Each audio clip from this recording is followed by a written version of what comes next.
Thank you, everyone. Good morning. And first of all, I just want to congratulate all of you on having such a successful first Ocean Literacy Conference in Canada.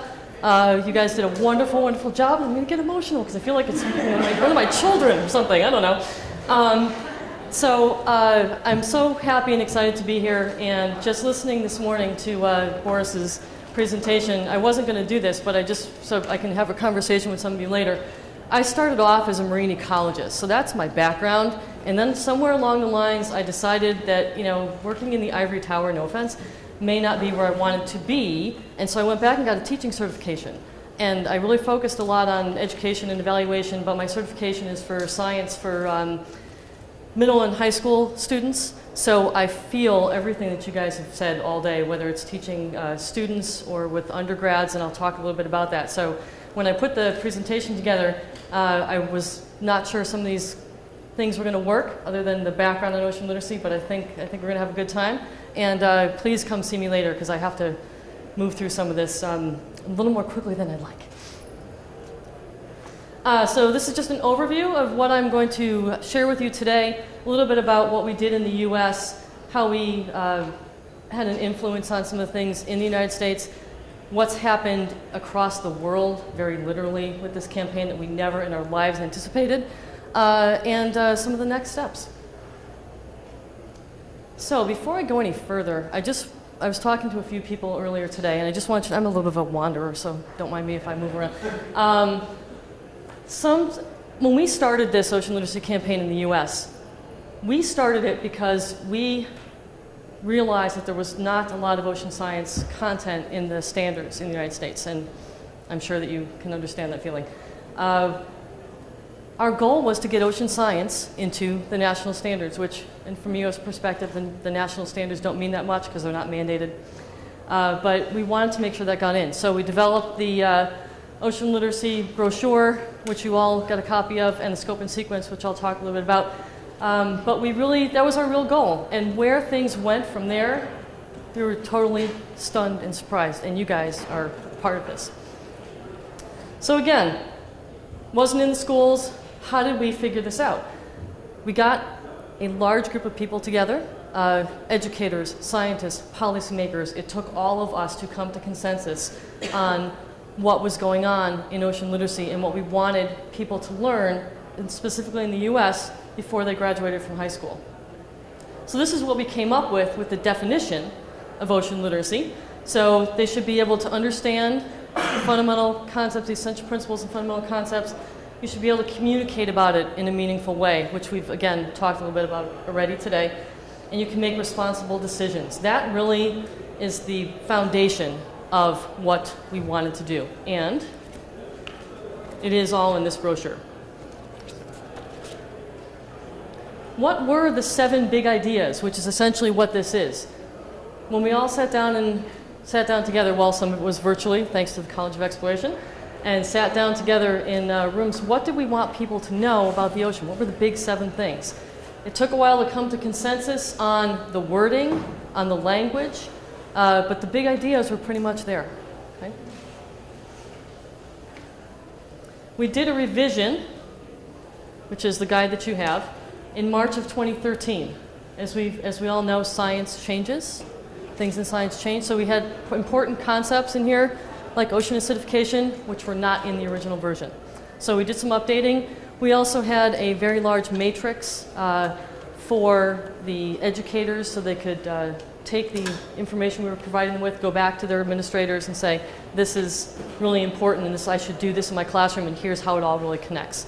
So we removed that matrix and put in some other information, so that this is about the time when we saw the global influence, when we started to really see people kind of taking this information and running with it. So we made a few changes, a few updates, but the really cool thing that we all thought, which again, we never saw coming, was the amazing influence that we had on other similar movements. So in the US, there's a climate literacy movement. There's microbial ecology, there's neuroscience, core concepts. So this is just a small smattering of some of the brochures that were kind of influenced by what we did and how we started. The next thing we decided to do was to develop something that we call the scope and sequence. And this, mostly for the educators in the room, we took the essential principles and the fundamental concepts and we said, okay, if you're trying to teach about this in the classroom, how can you do this? What does somebody really have to teach to understand this in a classroom? So on the Ocean Literacy website, which will be on the next slide, there is a whole series of what the scope and sequence actually looks like. So if you want to teach, the Earth has one big ocean. We spell it out for you for all the different grade levels, K through 2, 3 through 5, 6 through 8, 9 through 12. It helps to build coherently from stepwise builds on prior content knowledge. This actually took conceptually a little bit longer than some of the big ideas. This was a very big project, as Peter and Tina can attest to.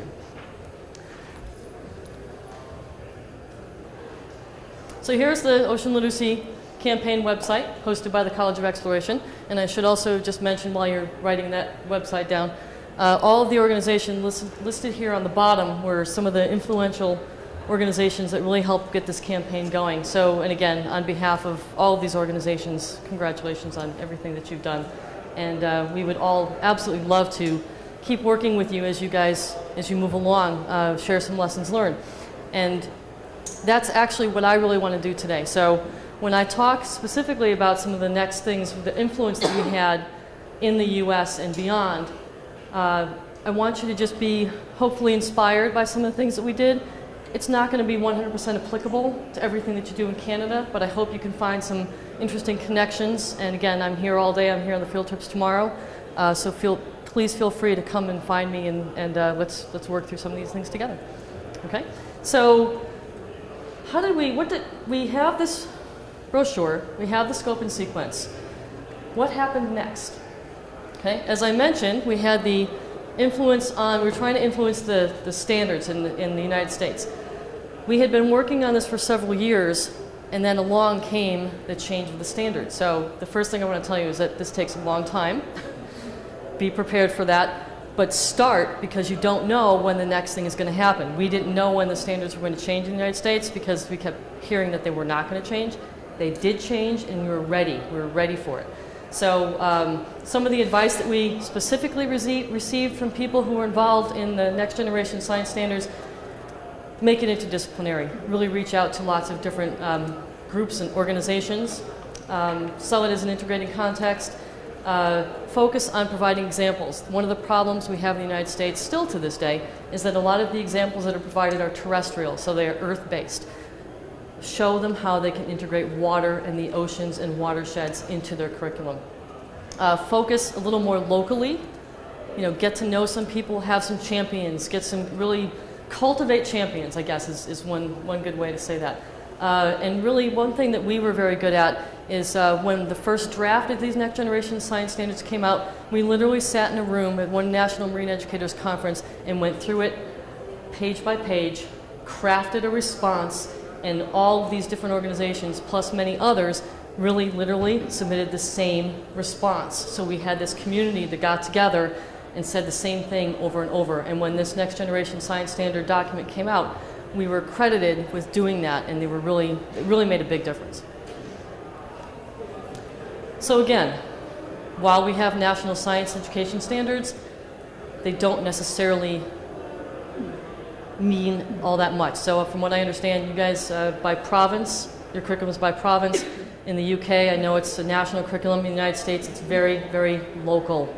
So we have a different challenge. So if you guys can gain some champions, at the local and provincial level, I think you'll go a long way to moving forward. Our national science education standards are also tied with our English language and mathematics standards, so that teachers, especially at the lower grade levels, can go ahead and see where those connections can be made a little bit more easily than they could in the past. This one, and then the next influence is a little more specific to my particular job, and we had a little bit of a discussion after Boris's talk about how we can influence some of the different graduate students, postgraduates, how we can really try and help some of the professors to really move along. I know I can say in the US, one of the reasons that a lot of the professors don't get out there and do a lot of education outreach is something called tenure. It doesn't count toward tenure. So we need to change that in the U.S. It's definitely an issue. I work for Connecticut Sea Grant. So again, there's more than 30 programs across the country. We're funded in part by the federal government, but we're located at state universities. So my background as a scientist and an educator comes in handy for me to facilitate conversations between scientists and educators, because I have a foot in each camp, essentially. The more of you that can have a foot in each camp, so to speak, to really talk the talk and walk the walk, I think is going to make a really big difference. For many, many years, we have things called focus groups for the Sea Grant programs. We did not have an education focus group until very recently. So the Ocean Literacy campaign helped us with that. The fact that we have the science and education backgrounds. We call it the Environmental Literacy and Workforce Development, so it encompasses not only K through 12 students, it encompasses graduate students, undergraduate students, and a big focus for us is on workforce development, taking our graduate students and getting them into the workforce that has some kind of relationship to marine science. So why does it work for us in Sea Grant in particular? We've been part of the Ocean Literacy campaign in the U.S. We have backgrounds in both science and education. The strong affiliation with research universities and helping the scientists translate their research into something that people can understand has really, really helped us in this. So again, the more connections that we can make between the scientists and the educators and the graduate students and even the postdocs, I think will go a long way to really reaching the vision I think that you guys have for all of Canada. Some other big influences that we had that we never saw coming. In 2005, the National Marine Educators Association had a conference in Hawaii. So we had several attendees from the Pacific Islands. They got together one day after the conference and they formed the International Pacific Marine Educators Association, and the network as it's now called. And they now have a conference every 2 years. The last one was last year in Japan, and I believe the next one is 2016 in Indonesia. So they formed at the NMEA conference. They really kind of believed in a lot of things that we're doing. They formed their own organization, and they're going strong to this day. The European folks, and I just had a conversation with a couple of people about this not too long ago. Somebody came up to me earlier today and said, we really look up to what you guys have done in the U.S. And I say, well, thank you very much. We do appreciate that. But if you really want to see how quickly something can change when you get the right players in the room, when you really talk to people, the Europeans are the ones to look at. They formed in 2011 at an NMEA conference in Boston. These three ladies, who I just have so much respect for, somehow figured out a way to get the right people in the room. And as Peter and Tina can tell you, they have just made incredible leaps and bounds over the last 4 years. And Rick and I were actually part of a group working with some folks in Europe who were writing a grant proposal. And the fact that the Europeans have actually put money behind ocean literacy is a huge step. It's a huge step. We have not been able to do that in the U.S. except through some very targeted money through like the National Science Foundation, but that funding is not sustainable. It does not, the programs that Peter and Tina and I are involved in, the Centers for Ocean Science Education Excellence, are no longer funded by NSF, which is our National Science Foundation, a big funder for science in our country. It's a different kind of model now, but it's very difficult to get that kind of sustained funding. So, but these ladies have figured out how to do it, and many of their colleagues, which brings us to you guys.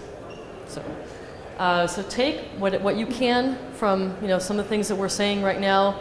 Learn all you can from Anne and her connections with the folks in Europe. You have some great goals set out that you can move forward with. Again, there's a lot of things that are going to happen. The fact that you have organized this meeting, that you have reached your goal in number of attendees and even exceeded it, just tells me that you guys are on the right track. There are so many things going on with ocean literacy now. There's transatlantic ocean literacy. The College of Exploration has several, for the past couple of years, they've had some online working groups, some online webinars that have gone for about a month. So there's information on that on the College of Exploration website. The one thing I wanted to really kind of focus on for you guys today is something that we didn't really have when we were we didn't do this when we did this for the U.S. We did not stop and kind of keep track of what we did, how we did it, what worked, what did not work. You guys are at a great point right now where you can really kind of take stock of that. So take some time and make sure that you're, not necessarily doing a hardcore evaluation, but just kind of know what's working, know what's not working, figure out a way to measure that. The fact that Haley has already published something on ocean literacy is just outstanding. There is so little information on this, as we all know, out there right now. So the more that we can find some kind of clearinghouse for all of us to share that information. We have champions, we need more champions, but I think, as Boris mentioned, evidence is a big thing. But evidence for educational research and evaluation is going to be one way that we're going to be able to move things forward for not only Canadian ocean literacy, but for global ocean literacy. So what did we learn? Here's some of the things we did learn, though we don't have the information down that we can actually share it with you in some kind of meaningful way. This is all anecdotal. The process is really, really important. Collaboration is hard. It's going to take a long time. Don't be daunted by that fact. Just go ahead and do it. It's exciting, exhilarating, sometimes frustrating experience. Don't give up. Keep going, keep pushing, keep making contacts. In the end, honestly, this last line, it'll all be worth it. That's what that means. In the end, it's all worth it. Again, we didn't do an evaluation. We're kind of sorry we didn't do that. Know that it's an ongoing process, and know that people have other commitments. They have other jobs. So you're going to have a core group of people, generally speaking, who kind of push it forward. That core group can change over time, and that's perfectly fine. You're probably going to have some folks, like your interim board, that are really pushing the envelope. They're really making this happen. I know you guys are going to have elections today. So just get as many people involved as you can, keep it going, use everybody's different talents, and just move forward with a great group of people that you have in this room. So the big question, what can we do together as a really, honestly, I'm going to call it a global community, because that's really what we are. There's so many different groups that I've just mentioned that are so interested in ocean literacy, so excited that this is moving forward. What can we all do to make this happen on a global level? We can work individually, we can work in small communities, we can work on regional scales, we can work on national scales. The Europeans decided last year that they were going to adopt the 7 essential principles, which are the big principles, as their guiding principles. I do not know where you guys stand in any of these discussions, but my personal feeling is generally if we can keep the 7 big principles somewhat intact, that we're going to have a bigger case, a better case for making global ocean literacy a really important thing. The Europeans have decided to take the essential principles, keep those, the fundamental concepts, and revise those based on their particular needs. I think that's a great idea. That's a wonderful win-win situation, I think, for all of us. So, more information for you guys can be found on the College of Exploration website. Thank you, Peter and Tina. Lots of ocean literacy resources there. They also have a calendar that kind of keeps us all up to date on what's going on in ocean literacy. And of course, the National Marine Educators Association. I'm going to put in a little plug. We have our conference coming up in a week and a half in Newport, Rhode Island. Anybody on the east coast of Canada, if you can get down and join us, come see me. We would love to have you. We would love to have you guys to join us and share in the celebration of the wonderful things you're doing. And I think I'm probably out of time, so I will just let you know again, I will be around for the next 2 days. Any questions, comments, any discussions you guys want to have, I'm happy to do it, and I'm sure Peter and Tina are as well. Thank you.